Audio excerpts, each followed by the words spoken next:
What is up, guys? Coming at you today with a review of Watchdogs 2. So I'm really excited to play this game. I just watched the trailers for the first game and the second game just to refresh my memory of what was going on before I jumped right into it. And with the first game, I didn't play a whole lot of it, played like a couple of hours of the game. I just really didn't like the driving mechanics, and it seemed like there was a lot of it in that game, and it seems like a minor thing, but when you do it a lot, it brings down the enjoyment level for me, and I just couldn't really push through it too much. But I liked the story and like the general idea of it, and I liked that I liked how you basically hacked everything in the world. And I thought that was a really cool premise. But it seems like Watch Dogs 2 takes it to a whole nother level. It seemed to me like Watch Dogs 1 would be like if that technology had happened in the 90s maybe, or just like earlier. This seems more like present day, has a more modern feel to it, especially because like so many people are using it, and you have like this whole team of kids basically, instead of just like one guy who's like a crazy good hacker, or like a smaller team, I guess. But yeah, I'm super stoked. I don't really know too much about this game, but I will be giving you a comprehensive review of a spoiler section and a non-spoiler section, and I will have that broken up. So yeah, I'm looking forward to making this review. All right. So I am here today to continue my review of Watch Dogs 2. I started this a couple days ago, which is what the intro is, why it's a little different outfit. I hadn't played the first game, but the trailer for this one really got me hyped. So I really wanted to check out this game. I just started a job at a local game store here, and I have access to games now. So one second.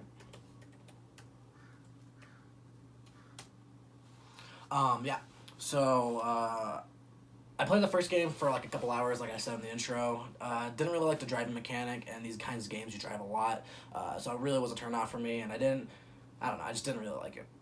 But, like I said, the plot of this that I got from just watching the trailer at E3 a couple years ago really got me hyped for it, and I really liked the vibes and everything about it, so I'm going to give you a little bit backstory here, read you the plot. So it says following the events of Chicago, San Francisco becomes the next city to install the CTOS, which is the Central Operating System, which connects everyone to everything. Hacker Marcus Holloway is punished for a crime he did not commit by the upgraded CTOS 2.0, which categorizes him as the suspect. Realizing the system covertly brings harm to the innocent citizens of San Francisco, he decides to work with the hacking group DedSec to take down the CTOS 2.0 and Bloom, the company behind it. Marcus joins DedSec and works with fellow hackers Satara, Wrench, Horatio, Josh, and they begin using their skills to expose corrupt organizations and corporations that are secretly using stolen personal CTOS data for their own ends. So basically, there's this, imagine if Google was evil, and that would be CTOS. There's this operating system that is now being installed in the houses to create smart houses, similarly to what we have with these Alexas or Google Homes or like all that kind of stuff. Take it to a whole nother level into the future.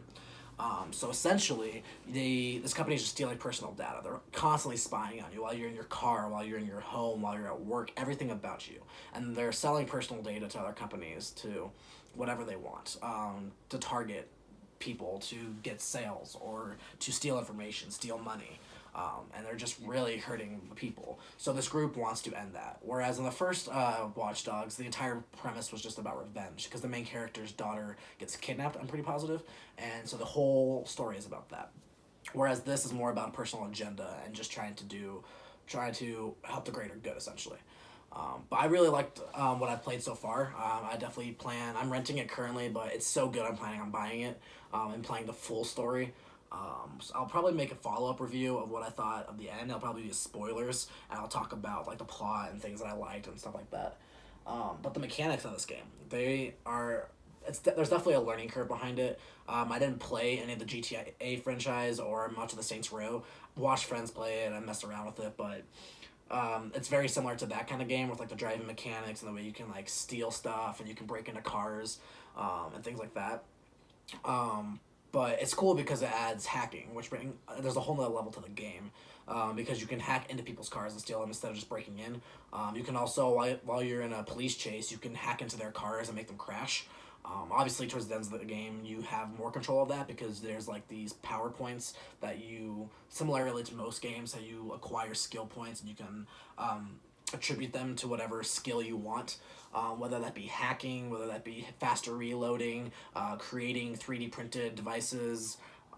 What's the other things you can do? And then there's being able to hack more things consistently because there's a cooldown when you first start the game. You only have about like 5 ticks or like 4 ticks on this like circle with like a little energy thing in the middle, and that's like how much energy you have to hack things.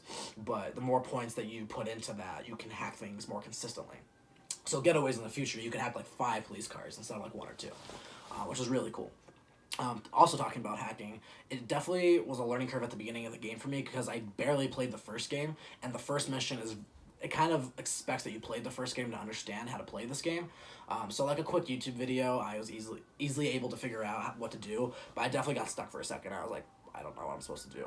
But essentially, you hack into one device, which lets you hack into another device, and so on and so forth. So you don't have to actually get your character into the room in order to hack something. To a point, you do. You have to be in range of a device that's connected to another device, but so that way it balances it and it doesn't make it broken.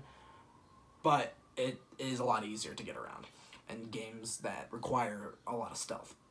And it's also really cool because they're in the DedSec headquarters. There's a 3D printer, and with that 3D printer, you make devices such as a little RC car jumper that can create little EMF fields, or you can just hack into other devices, and you have to stay within range, but it has a pretty far range at first. I'm sure you can make that farther in the future, but it's really cool because you can hide under things.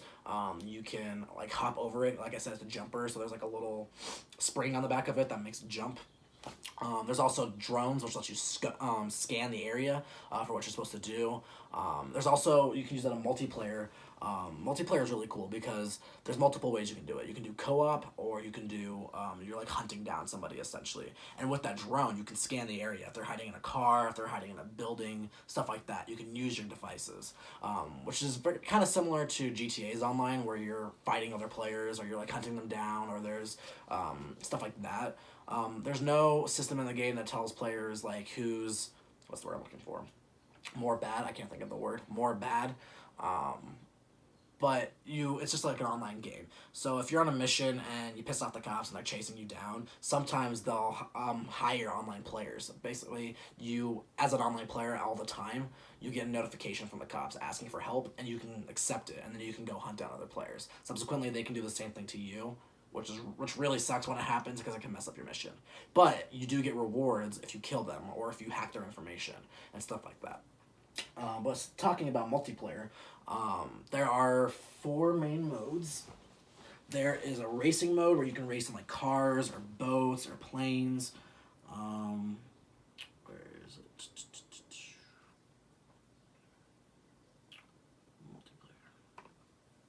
Yeah, so there's Hacking Invasion, which is a 1 versus 1 competitive multiplayer mode originally featured in the first game, in which a player covertly joins another player's single-player session and steals virtual data from them. The invading player must stay hidden while stealing the data and escape once successful. While the defending player must identify and kill the invading player. So that's what I was talking about. You're on a mission, you piss off the cops, they can hunt you down.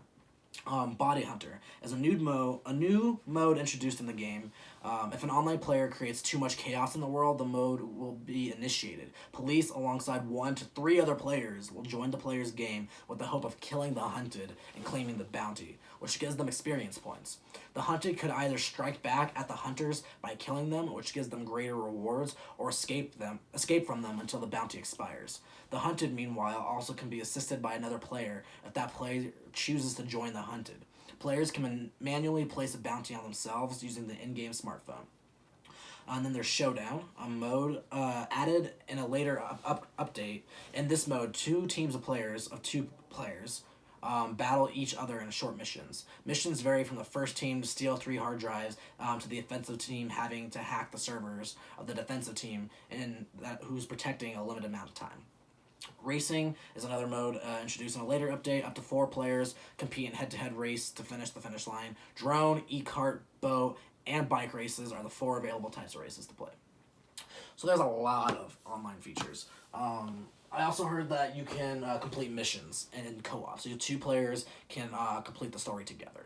I'm not 100% sure if that's accurate because I don't know any friends that had on this game yet, but I'm hoping this review will make more people want to get it, so that way we can make a community and definitely play this game.